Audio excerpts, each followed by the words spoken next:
High in the Hindu Kush, a lone Markhor stands frozen on a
run steep and unforgiving.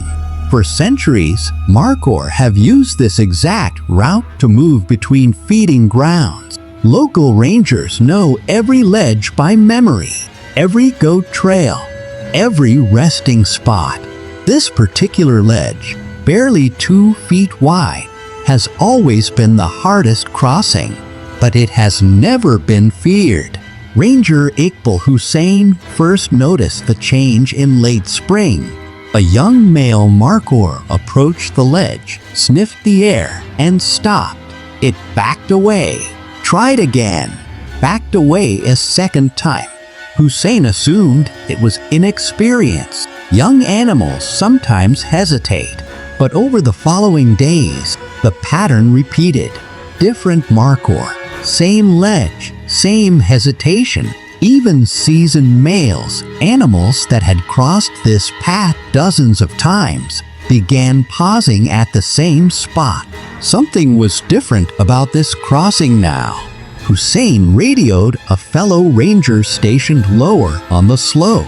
Together, they watched for almost an hour before they saw it. A shape, dark and coiled, pressed against the rock wall exactly where the ledge narrows. At first, they assumed it was debris, a shadow, a trick of the light. Then it moved. A snake, large enough to be visible from over 100 meters away, had settled directly across the only usable foothold. For a mountain snake, this made little sense. There was no prey here, no shelter, no reason to remain in the open, exposed to wind and raptors circling above. Yet it stayed. Hussain noted the date, the location, and the behavior in his field log. He had worked this reserve for 11 years. He had never recorded anything like it. That evening, he sent word to the regional wildlife office, expecting a routine follow-up.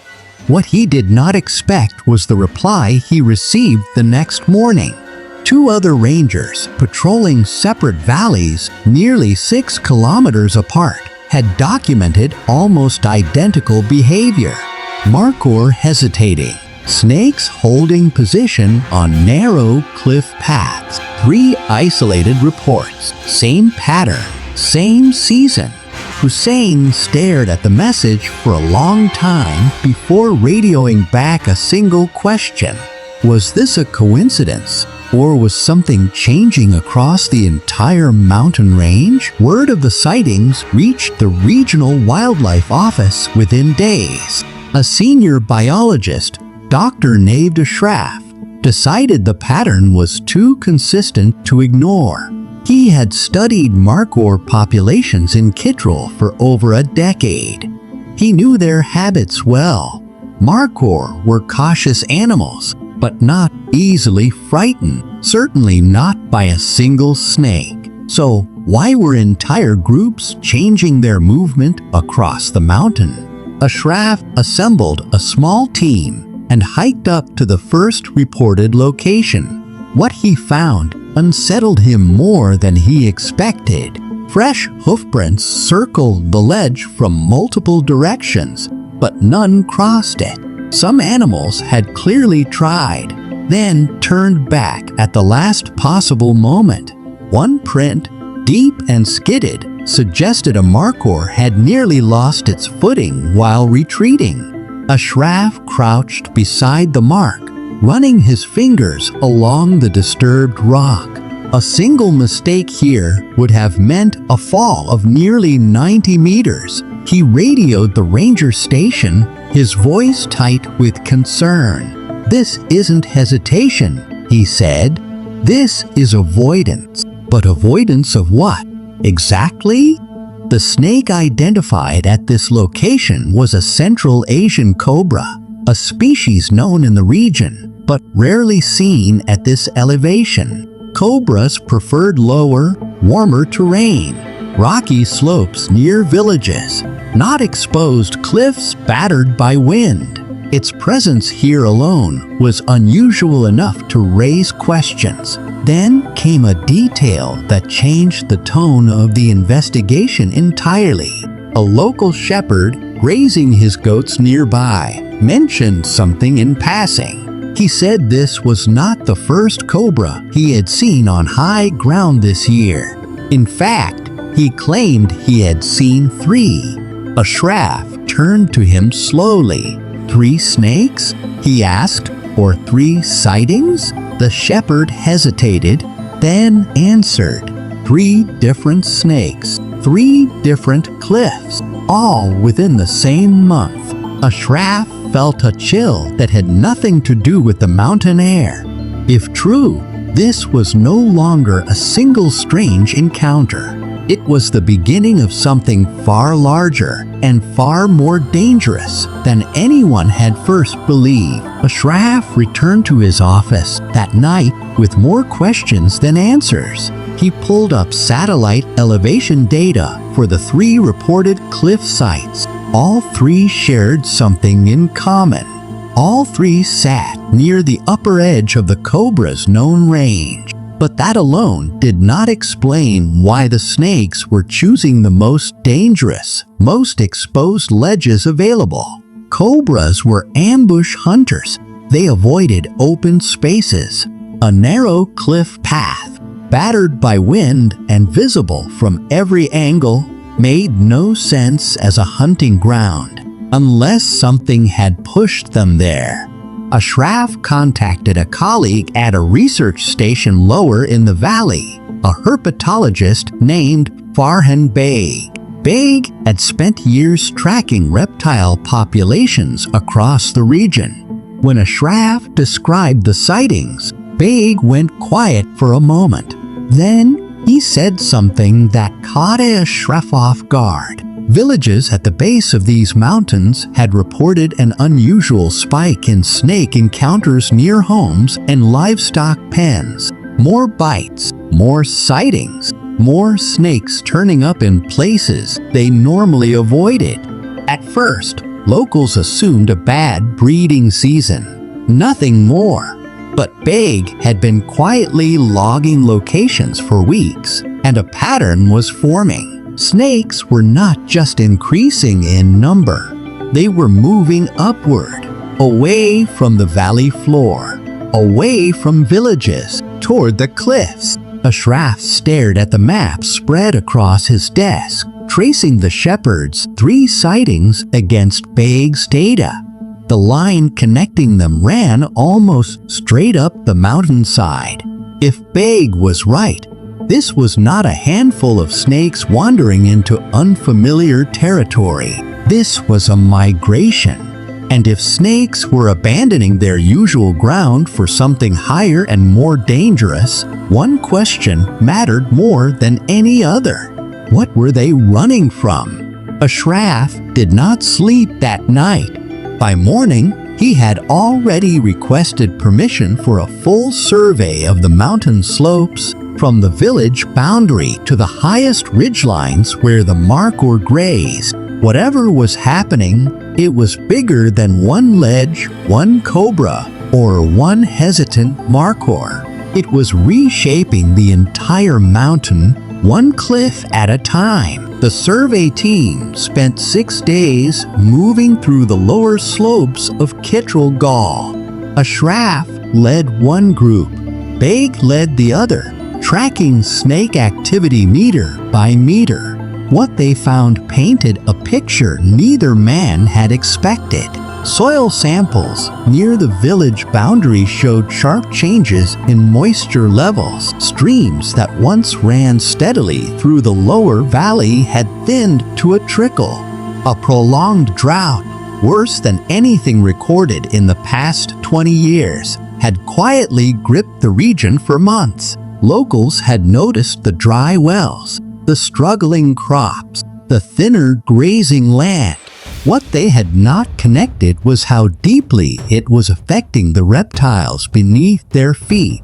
Cobras depend on moisture and prey availability near the ground. As rodent populations collapsed in the dry lower terrain, the snakes lost their primary food source. With nothing left to hunt in the valley, they had only one option: move higher toward the last remaining pockets of moisture and small mammal activity, clinging to the upper slopes near natural springs, the very cliffs where Markhor grazed. Beg confirmed it firsthand. Finding fresh burrows and prey remains near 2 of the 3 reported ledges. The snakes were not behaving unusually because of instinct alone. They were adapting to survive. Ashraf felt the weight of the discovery settle over him. This was not an isolated incident. It was an ecosystem under stress, revealing itself one displaced species at a time. But one detail still troubled him deeply. Markhor had encountered snakes before. Rarely, but they had. Normally, they simply avoided the animal and moved on within minutes. This time, entire groups were abandoning established paths for days, sometimes longer. That level of avoidance suggested something more than surprise. It suggested the Markhor sensed a larger shift happening around them. Ashraf turned to Beg, his expression grim. If the drought continued, the cliffs would not remain the final refuge for long.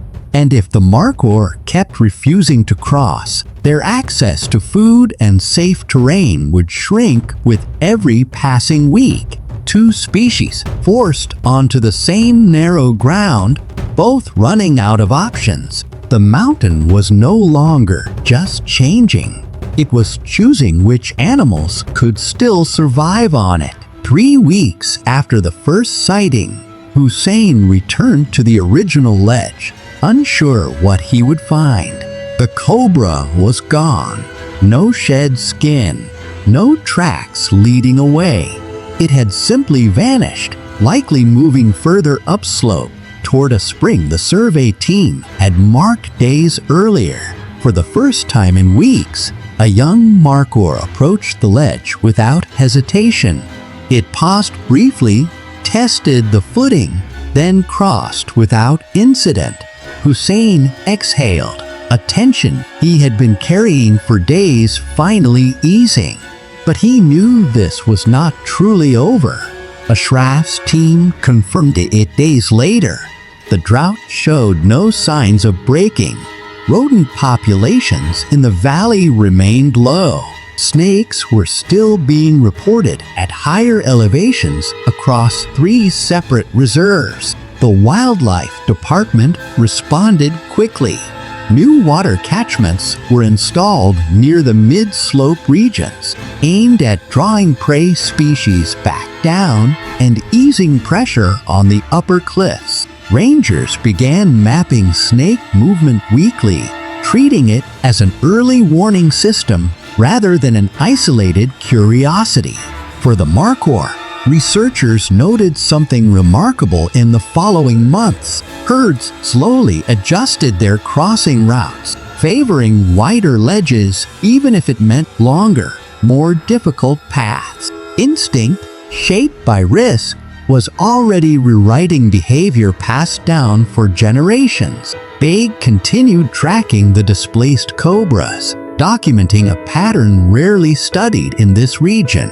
A single dry season had shifted an entire predator population upward, altering the survival odds for two unrelated species sharing the same narrow ground. What began as one frightened Markhor on a cliff edge had revealed something larger. A quiet, mounting pressure moving through an entire mountain ecosystem. One species pushing against another as the land beneath them changed. The Markhor survived that crossing, but its hesitation on that ledge was never really about one snake. It was an early signal of a mountain adjusting to a drier, harsher future, long before anyone fully understood what was happening. Sometimes the smallest pause in the wild carries the first warning of a much larger shift.